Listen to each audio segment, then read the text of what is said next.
I'm just looking at a race in Betfair at Thirsk here on the 19th of May. It's a 6 furlong race for all aged horses, and you can see that up in the second in the betting there is a horse drawn in stall 2, and another one there, fourth in the betting, a horse drawn 4, and below that horse drawn 6. So in the first 5 in the betting, there are 3 horses drawn in the bottom 6 stalls, which immediately alerts me to the fact that the odds here don't reflect the draw advantage in this race. So I'll just demonstrate what I mean by that. So there are 12 runners in this race. There were 16 down to run, but 4 have been withdrawn. You can see those over on the right hand side there. The highest drawn horse is in stall 15, and amongst the ones that are missing are actually stalls 1 and 3, which means that Monbrav there in drawn in stall 2, and Summer in the City drawn 4 are actually the 2 worst drawn horses. Now also they're ridden by £3 claimers. You can see the jockey claim there. That young man is allowed £3, and on the other one he's also allowed £3 as well. So not only are these 2 the worst 2 drawn horses in the race, they're ridden by 2 relatively inexperienced jockeys compared to the other riders. So we'll just have a look at the draw advantage now. Now here we are on the draw advantage chart for Thirsk 6 furlongs, and we've got a 12 runner race, so we're interested in that line there in particular. But if we look either side for where maybe there's 10 runners, 11, 12, 13 and 14, so that's round about our 12 runner race, you can see that most of the wins come from the top 6 stalls on good or better going. The going today is good. That's the black results here, and there are very few wins, 1, 2, 3, 4, 5, 6, 7 only, that are not drawn in the top 6 stalls. So there's a very strong draw advantage favouring horses drawn closest to the rail here in the high numbered stalls. So with our 2 horses drawn just there in those 2 stalls there with 12 runners, you can see that they're really up against it if they're going to beat the well drawn horses over here next to the running rail. Okay, if there were more runners, sometimes maybe if there were 18 runners or so, sometimes horses drawn in the low stalls cut across the stalls to the course, to the low side of the course, but with only 12 runners I would expect them all to stay together next to the high rail. So these horses over here should have a good advantage over our 2 drawn there.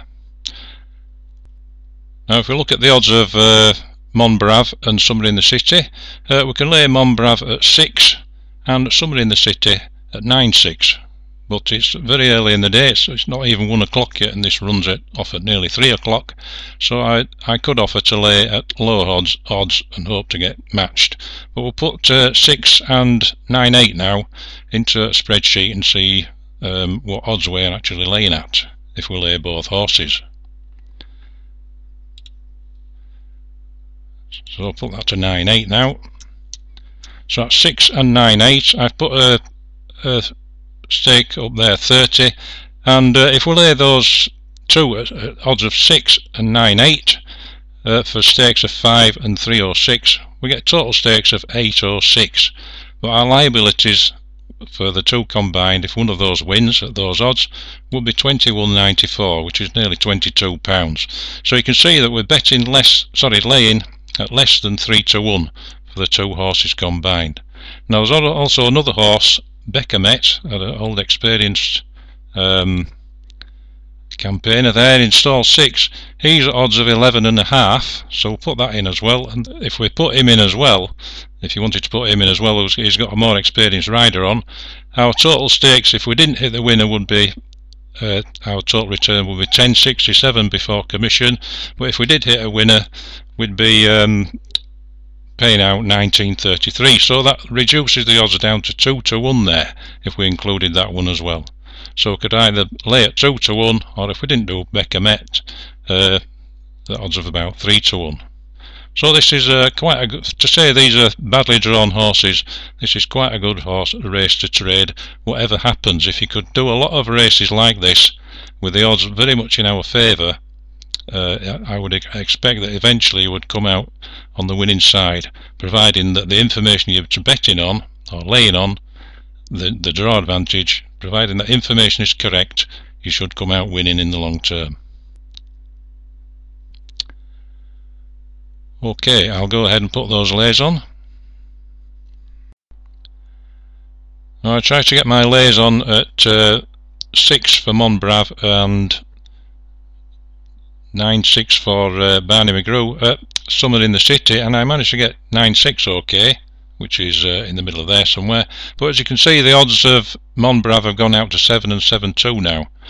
So I've decided to step in at 7-2. I looked at the graph here of Monbrav, and it may be just a temporary thing, but it looks to me like it's going out there in quite a drastic way. So I've just decided to step in and set up my trade.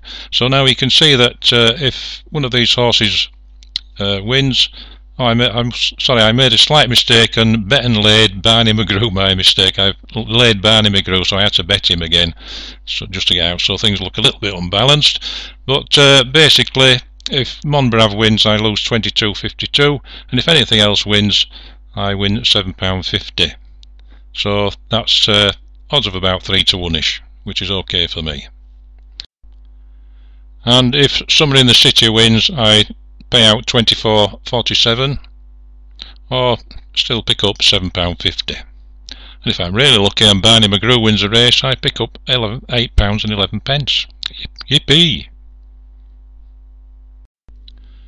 Right, here we are in the results department of Betfair, and you can see that there's the results. Stall 12 won the race with stall 14 second, and Beckham made it into third place from stall 6, and my two horses were 4th and 5th.